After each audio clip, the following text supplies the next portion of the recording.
I got so much. Di sini kami dari kelompok 4 ingin menyampaikan sebuah materi yang berjudul hukuman mati. Kami akan memperkenalkan diri kami masing-masing. Saya sendiri Cynthia Dewana Barat. Dan teman saya Rizka Simatupang. Rahayu Tagalo. Jalapa Saibu. Jaya Sinaga. Yohanes Tumea. Salamuna. Are you ready, kids? Aye, aye, Captain! I can't hear you. Aye, aye, Captain! Oh!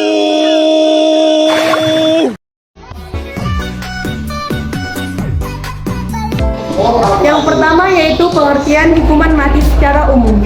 Hukuman mati atau pidana mati atau juga disebut dengan bahasa Belanda doodstraf adalah praktik yang dilakukan suatu negara untuk membunuh seseorang sebagai hukuman atas suatu kejahatan. Vonisnya memerintahkan seseorang tersangka didakwa dengan hukuman mati dapat dikenakan vonis mati dan tindakan pelaksanaan hukuman disebut eksekusi. Yang kedua yaitu metode. Dalam sejarah dikenal beberapa cara pelaksanaan hukuman mati.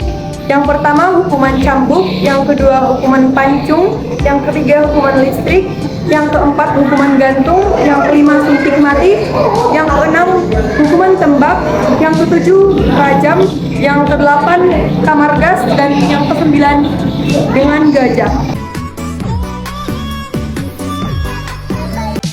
Faktor-faktor penyebab terjadinya hukuman mati. Kejahatan yang dapat dikenai hukuman mati dapat beragam tergantung jurisdiksi.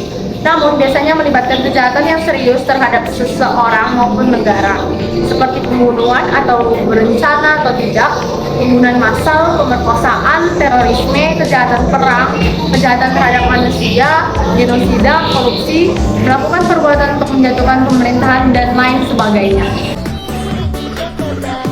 4. Pencegahan hukuman mati.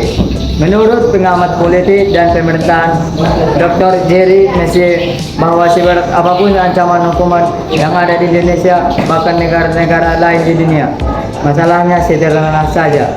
Cukup dengan tidak melakukan kejahatan atau perbuatan melanggar hukum, maka seseorang atau kelompok akan bebas dari ancaman hukum.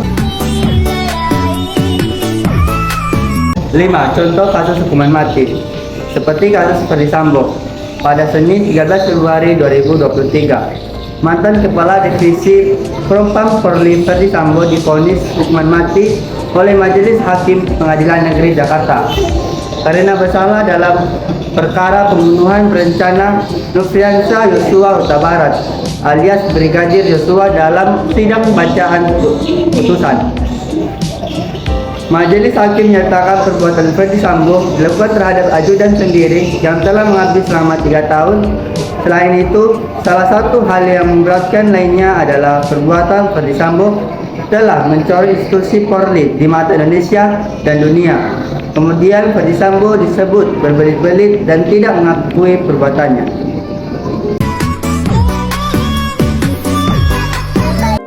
Yang keenam, pandangan gereja terhadap hukuman mati.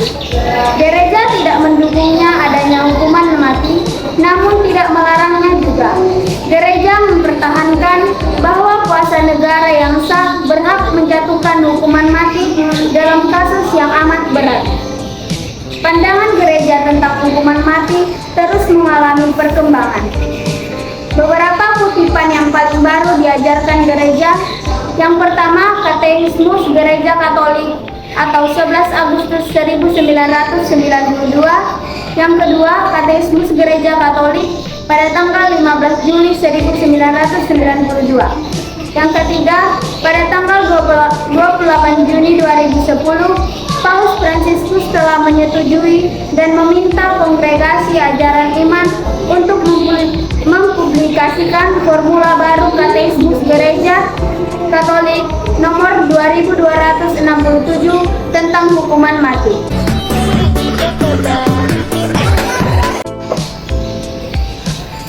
Yang ketujuh, pandangan negara terhadap hukuman mati. Amandemen kedua Undang-Undang Dasar 1945 dengan tegas menyebutkan bahwa setiap orang berhak untuk hidup dan mempertahankan kehidupannya. Negara Indonesia mengakui adanya hukuman kodrat di mana hak untuk hidup melekat dan tidak dapat dirampas oleh siapapun. Undang-undang yang masih memasukkan hukuman mati sebagai salah satunya bentuk hukuman menjadi pertentangan dengan institusi sehingga banyak pihak menuntut adanya amandemen terhadap undang-undang yang masih memperlakukan hukuman mati. Dalam banyak perdebatan, isu hukuman mati dipengaruhi oleh konteks hukuman internasional, pandangan filosofis yang berkembang dan perubahan sosial yang terjadi. Kontroversi pemberlakuan hukuman mati melibatkan tiga aspek terkait. Yang pertama, konstitusi atau undang-undang tertinggi yang dianut dan dibentuk pemerintahannya. Yang kedua, dinamika sosial, politik, dan hukum internasional yang mempengaruhi hubungan sosial masyarakat. Yang ketiga, relevansi nilai-nilai lama dalam perkembangan zaman yang kini telah maju. Dalam konteks negara hukum, Indonesia kepastian hukum menjadi salah satu hal penting. Hukum yang konsisten dengan konstitusi, perundang-undangan, dan tuntunan masyarakat. Yang kedelapan, landasan kitab suci. Hukum Perjanjian Lama memerintahkan hukuman mati untuk berbagai perbuatan, yaitu pembunuhan, penculikan, hubungan seks dengan binatang, perzinahan, homoseksualitas, menjadi nabi palsu, pelacuran dan pemerkosaan, dan berbagai kejahatan lainnya. Allah sendiri yang menetapkan hukuman mati, yang berisi siapa yang menumpahkan darah manusia, darahnya akan tertumpah oleh manusia. Sebab Allah membuat manusia itu menurut gambarnya sendiri, tertulis di Kejadian 9 ayat 6. Namun, Allah seringkali menyatakan kemurahan ketika harus menjatuhkan hukuman mati. Seperti Daud yang melakukan perzinahan dan pembunuhan. Namun Allah tidak menuntun supaya nyawanya diambil. Yesus akan mendukung hukuman mati dalam kasus-kasus lain. Yesus juga menunjukkan anugerah ketika hukuman mati seharusnya dijatuhkan. Rasul Paulus juga mengakui kuasa dari pemerintah untuk menjatuhkan hukuman mati ketika dibutuhkan. Tertulis dalam Roma 13 ayat 1-5. Allah mengizinkan hukuman mati, namun pada saat bersamaan Allah tidak selalu menuntun hukuman mati. Kesimpulannya adalah jika hukuman mati merupakan salah satu jenis hukuman yang paling berat dan masih banyak perdebatan maupun kontroversi antara beberapa institusi, kita juga menjadi tahu ternyata bahwa Allah sendiri yang menetapkan hukuman mati melalui firman-Nya, serta bahwa Allah juga yang telah memberi pemerintah otoritas untuk menentukan kapanpun hukuman mati pantas dijatuhkan. Dan Kejadian 9 ayat 6 dan Roma 13 ayat 1-7 justru tidak Alkitabiah mengklaim bahwa Allah menentang hukuman mati dalam segala hal. Sekian dan terima kasih. Sekian materi kami tentang hukuman mati. Bila ada kesalahan mohon dimaklumi. Terima kasih.